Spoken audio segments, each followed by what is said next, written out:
नमस्कार दोस्तों, मैं हूं आपका दोस्त, आपका होस्ट आर के और आप देख रहे हैं आर के ट्रेडिंग। तो दोस्तों, तारीख है 8 जून 2024, समय रात के 8:30 हो रहे हैं और शनिवार का दिन है। तो सप्ताह का शेयर मैं आपके सामने लेकर आया हूं, weekly share for next week. मैं जो 2 शेयर 3 शेयर लेकर आता हूं सप्ताह का शेयर में, आप लोगों के साथ पूरा उसका टेक्निकल एनालिसिस करके चार्ट पर बताता हूं क्यों सिलेक्शन किया गया है, क्या रीजन है ना? और उस पर एक टारगेट और स्टॉप लॉस निकलते हैं चार्ट के हिसाब से, पैटर्न के हिसाब से लेवल निकलते हैं। तो वो शेयर मैं लेकर आपके सामने हाजिर हूँ। उन शेयर पे मैं आपको अपनी टेक्निकल एनालिसिस दिखाऊँगा, समझाऊँगा रीज़न। अगर आप उन स्टॉक्स में पोज़ीशन बनाते हैं तो कृपया अपने वित्तीय सलाहकार से सलाह-मशवरा करके ही ट्रेड बनाएँ, पोज़ीशन बनाएँ, क्योंकि आपके लाभ और नुकसान की ज़िम्मेदारी मेरे या मेरे चैनल की बिल्कुल भी नहीं होगी। तो चलिए देखते हैं सप्ताह का शेयर, वीकली शेयर में इस बार कौन से 2 स्टॉक को मैंने सेलेक्ट किया। अगर पसंद आया तो मुझे ज़रूर कमेंट करके आप बताइएगा। चलिए शुरुआत करता हूँ। चलिए शुरू करते हैं। और देखिए, जो सबसे पहला स्टॉक है ना, फंडामेंटल तो सोचना ही नहीं है उसके बारे में। वो कैश में भी है और वो फ्यूचर में भी है, और वो है टाटा स्टील। मैंने पहले ही बता दिया स्टॉक्स के नाम। अब आपको वीडियो देखना है, जानकारी के लिए ज़रूर देखिए, नॉलेज मिलेगा। नहीं देखना है तो बाकी आप समझदार हैं ही। सिलेक्शन रीज़न समझ लेते हैं इसका, है ना? टाटा स्टील आपको पता ही है, स्प्लिट हुआ है ना? टाटा स्टील क्या होता है? अभी जो 178 का भाव दिख रहा है, ये एक्चुअली 178 का भाव होगा ही नहीं। ये कितने का भाव में था? ये इस हिसाब से देखा जाए तो 1780 का भाव होना चाहिए, क्योंकि ये 1:10 में, यानी कि एक शेयर को 10 शेयर में स्प्लिट किया था टाटा स्टील ने पिछले साल। इसके वजह से इसका भाव आपको ₹100 के आसपास, 110, 120 के आसपास में आता हुआ दिखा था। अब अगर इस बात को पकड़ें, ज़रा सोचिएगा, तो इसका मतलब है कि स्टॉक जो है, जो स्प्लिट होने के बाद गिरावट आया है, ध्यान से देखिए, स्टॉक जो स्प्लिट होने के बाद जो गिरावट आया है, उस गिरावट को ये पचा गया है। उस गिरावट को ये पचा गया, और जब उस गिरावट को ये पचा गया तो फिर से एक न्यू हाई बना रहा है ना? जो कि मई 2024, ध्यान से देखिए, यानी कि पिछले महीने में आपको एक हाई लगाया था, लेकिन इस हाई पर इसके साथ एक परेशानी हो रही थी, और वो परेशानी क्या था? देखिए, 1, 2, 3, 4 ये सब इश्यू हो रहा था, ये नहीं ब्रेक कर पाता। लेकिन अगर इस 4 बार के रेजिस्टेंस एरिया को इसने डेली के चार्ट पर लास्ट फ्राइडे को ब्रेक करके क्लोज़ भी कर रहा है। क्या कर रहा है? क्लोज़ कर रहा है, क्लोज़ कर रहा है। किस एरिया के ऊपर में? ये पिछला जो रेजिस्टेंस एरिया था मई मंथ का, उसके ऊपर। तो अब देखिए, ये है जून। अब आप समझिए कि मई का रेजिस्टेंस ब्रेकआउट हो गया। इसका मतलब आप कह सकते हैं, किसमें ब्रेकआउट हुआ? जून मंथ में। किसमें ब्रेकआउट हुआ? जून मंथ में। इसका मतलब आप कह सकते हैं कि डे मंथली चार्ट का ये ब्रेकआउट हुआ है। कोई किस चार्ट का ब्रेकआउट हुआ है? मंथली चार्ट का। यानी कि मई मंथ, मंथली चार्ट, चलिए इसको मई मंथ ले आते हैं। 1 मंथ का चार्ट कर दिया, तो अब जैसे ही 1 मंथ का चार्ट कर रहे हैं, तो आप साफ देख रहे हैं कि ये हर मंथ, जितना मंथ था पीछे, भूल जाइए, उसके ऊपर जाके सस्टेन कर रहा है। और दूसरी बात कि इलेक्शन का एक इश्यू था, मोदी सरकार बनेगा नहीं बनेगा उसका इश्यू था, उसको ये पचा गया। 148 का लो लगा के उसको ये पचा चुका है, और पचा के कब्ज वगैरह जो था, कब्ज वगैरह एसिडिटी सब निकाल दिया है, और ये फिर से न्यू हाई बना रहा है। इसका मतलब है स्टॉक्स अपने ओल्ड रेजिस्टेंस ओल्ड रेजिस्टेंस को ब्रेक करके एटीएच बना रहा है, यानी कि ऑल टाइम हाई बना रहा है। इस वजह से वॉल्यूम भी डेली के चार्ट पे इसको जबरदस्त सस्टेन होता हुआ नजर आ रहा है। एक अच्छा वॉल्यूम नजर आ रहा है। चलिए इसको डेली के चार्ट पे आपको लेकर आता हूँ, तो आप देखेंगे नीचे में भी वॉल्यूम बढ़ता हुआ है। ये 2 बार कम, उससे तीसरा बार यहाँ पे वॉल्यूम ब्रेकआउट हो गया। तो वॉल्यूम में भी ब्रेकआउट है। अगर आप इसको ठीक इस हिसाब से देखें तो आरएसआई, आप देखिए, आरएसआई ऑलरेडी 60, 50 भी नहीं दादा, 60 के पास में जाके रुकने की कोशिश कर रहा है, या 60 को क्लेम कर रहा है। इसका मतलब आरएसआई ऑलरेडी, मेरा आरएसआई 50 एमजी स्ट्रेटेजी, तो उसमें मैंने आपको बताया है कि 50 के ऊपर निकलता है तो ये किस तरह से मूव करता है, और ये तो 60 के ऊपर जा रहा है भाई। तो इसका मतलब है कि जो हमारा मोमेंटम इंडिकेटर है, वो जबरदस्त पॉजिटिव है, वो बहुत अच्छा बढ़िया चल रहा है। इसके साथ ही अगर आप एमएससीडी को लगा लेते हैं, अगर आप इंडिकेटर ट्रेडर हैं, तो एमएससीडी को अगर आप लगा लें, तो जो एमएससीडी हमारा लीडिंग इंडिकेटर होता है। एमएससीडी क्या होता है? This is leading indicator. और लीडिंग इंडिकेटर क्या बता रहा है? कि ये क्रॉस ओवर किया नहीं है। बल्कि करने की तैयारी है, यानी कि अभी तो पार्टी शुरू होने वाला है। क्या आप बोल सकते हैं यहाँ पे कि पार्टी जो है अभी शुरू होने वाला है ना? किस चार्ट पर? मंथली के चार्ट पर और डेली के चार्ट पे पार्टी शुरू होने वाला है। अगर ये एमएसीडी की लाइन क्रॉस ओवर कर देती है सिग्नल लाइन को, तो फिर आपको ये स्टॉक्स में और भी ऊपर मूवमेंट बन सकता है। क्लियर है? रीज़न समझिएगा, फिर विज़न क्लियर हो जाएगा अपने आप। मैंने हमेशा कहा है कि अगर आपके पास किसी भी चीज़ को, हर कार्य के पीछे एक रीज़न होता है, हर काम के पीछे एक रीज़न होता है और अगर वो रीज़न आपका क्लियर है, तो विज़न अपने आप क्लियर हो जाएगा, ठीक है? ऐसे ही नहीं लेना है कि ये टाटा स्टील है तो ले लेते हैं, रीज़न समझिए क्यों लेना है।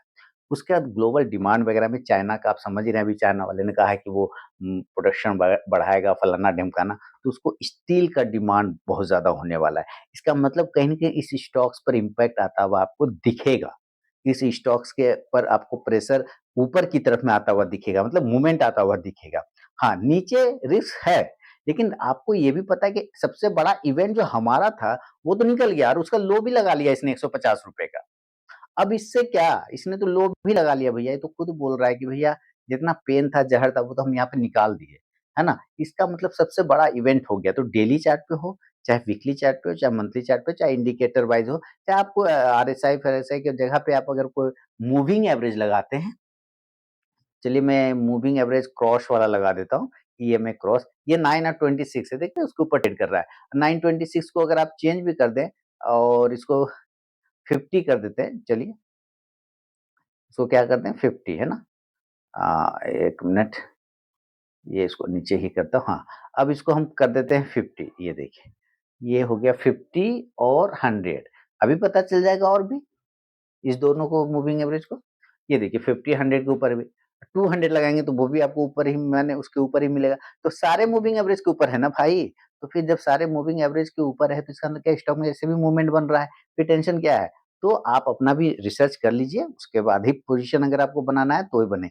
मेरे हिसाब से जो मेरा लेवल इसके ऊपर आ रहा है, एटीएच जो निकाला है वो ₹180 का आता है, तो 180 के ऊपर on the closing basis, closing closing करना है इसके ऊपर जाके टिक जाएगा 1 दिन, है ना? देन नेक्स्ट डे पोज़ीशन तो इंट्राडे में ही बनता है। आपको पता है, मैंने कई बार बताया कि कैसे स्विंग में पोज़ीशन लेना चाहिए।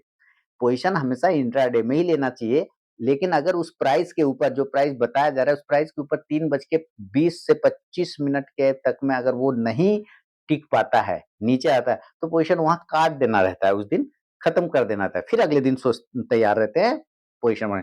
तो तभी वो डिलीवरी में जाएगा, अगर 3 बज के 20-25 मिनट के बाद तक में अगर उसके ऊपर वो सस्टेन कर रहा है तो। अदरवाइज़ पोज़ीशन कट कर लेते हैं, फिर नेक्स्ट डे बनाने की कोशिश करते हैं। तो डिलीवरी तो तभी जाएगा 180 के ऊपर क्लोजिंग बेसिस पे, और स्टॉप लॉस इस कंडीशन में आप तो चाहे वो इलेक्शन वाला लगा लेंगे स्टॉप लॉस, यहाँ वाला, तो भी कोई दिक्कत नहीं है, और थोड़ा ऊपर भी लगाएँगे तो भी दिक्कत नहीं, लेकिन बहुत बढ़िया स्टॉप लॉस ये होगा, लेकिन मैं फिर भी ₹160 का रखूँगा, 160 का, और टारगेट यहाँ पे 200 से लेके 200 से लेके 220 तक का एक सप्ताह का शेयर, यानी कि वीकली शेयर के हिसाब से ये आपको निकल जाएगा टारगेट, ठीक है? 1:1, 1:2 का रिस्क रिवॉर्ड।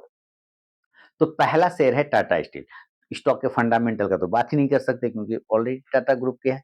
अच्छा, अब दूसरा स्टॉक्स भी है और वो है एक आईटी कंपनी, और वो है दोस्तों बहुत ही तगड़ा कंपनी, वो भी स्प्लिट किया था, सोनाटा सॉफ्टवेयर, ये कैश में है ना? इसका ऑप्शन फ्यूचर नहीं है, ये कैश में। और इसका रीज़न सिलेक्शन का मेरा बेस्ट मेथड है, सबसे बढ़िया मेथड है बॉक्स। बस बॉक्स को आपको ध्यान देना, आप देख रहे हैं बॉक्स, ये बॉक्स कितने महीनों का, कितने दिनों का बॉक्स है? ये चल रहा है मई 8 तारीख से। लगभग ये भी मंथली चार्ट पर ब्रेकआउट हो गया। जून 8 हो गया ना?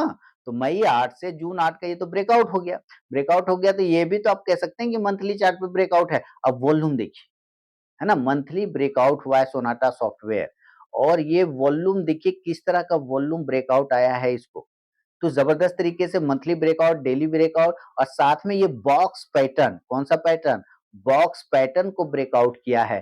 किस स्टॉक ने? सोनाटा सॉफ्टवेयर में। तो इसमें एक पॉजिटिव मूवमेंट, कौन-सा मूवमेंट? पॉजिटिव मूवमेंट बनता हुआ नज़र आ रहा है, और वैसे भी आईटी में अभी तो मूवमेंट देख ही रहे हैं, चाहे इन्फोसिस हो जाए, चाहे टीसीएस हो जाए, चाहे एचसीएल टेक हो जाए, सब में आपको मूवमेंट नज़र आ रहा होगा। ये भी उसी ग्रुप की है, माने आईटी का है। तो इसमें एक पॉजिटिव मूवमेंट आपको ग्लोबल सिनेरियो पे बनता हुआ दिख रहा है। इस वजह से सोनाटा सॉफ्टवेयर को मैंने सेलेक्ट किया है।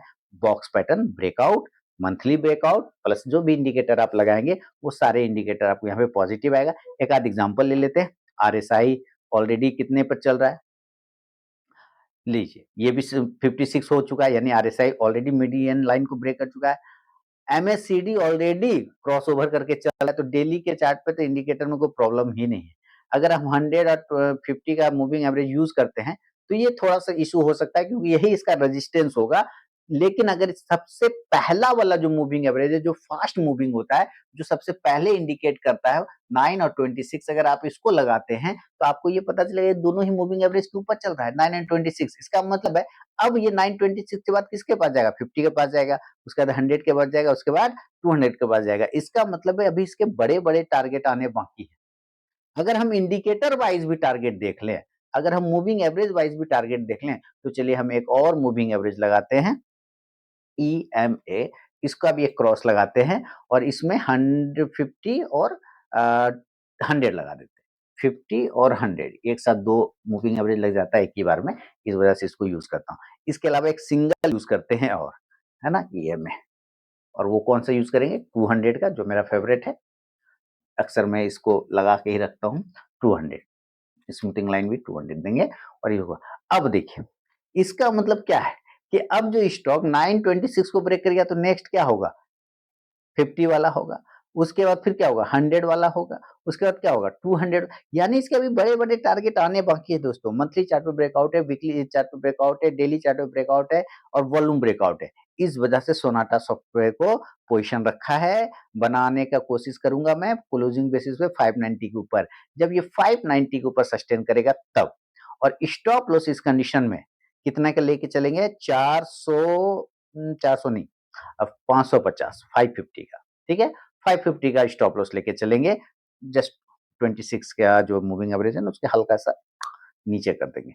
जो टारगेट होगा इस कंडीशन में, वो टारगेट बन जाएगा 630, 630, जो कि इसका आता है, देखिए प्राइस 630 का, 200 का जो मूविंग एवरेज है उसका प्राइस आता है।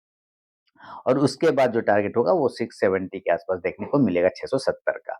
तो आप चाहे मूविंग एवरेज यूज करिए, चाहे टेक्निकल चार्ट यूज करिए, कोई फर्क नहीं पड़ता, क्योंकि जब स्टॉक के प्राइस में मूवमेंट आता है ना, जब स्टॉक के प्राइस में मूवमेंट आता है, पैटर्न में मूवमेंट आता है, तो वो सारे चीज अपने आप सुधर जाते हैं। चाहे वो इंडिकेटर हो, मूविंग, लीडिंग, चाहे लैगिंग, चाहे मोमेंटम, कोई भी हो, वो सारे अपने आप जगह पर आते हैं। मैं तो पैटर्न और प्राइस को देख के चलता हूँ। यहाँ पे पैटर्न ब्रेकआउट हुआ है, वॉल्यूम ब्रेकआउट हुआ है, प्राइस में एक्शन आ रहा है, तो इसका मतलब स्टॉक्स में एक मूवमेंट बन रहा है काफी दिन कंसोलिडेशन के बाद।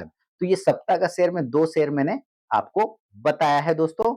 उम्मीद है, आशा ही नहीं वरन पूर्ण विश्वास है कि ये शेयर आपको काफी पसंद आया होगा। अगर पसंद आया तो जरूर फीडबैक करें, कमेंट करें और पिछले किस स्टॉक में आपने पैसा बनाया वो भी मुझे बताएं।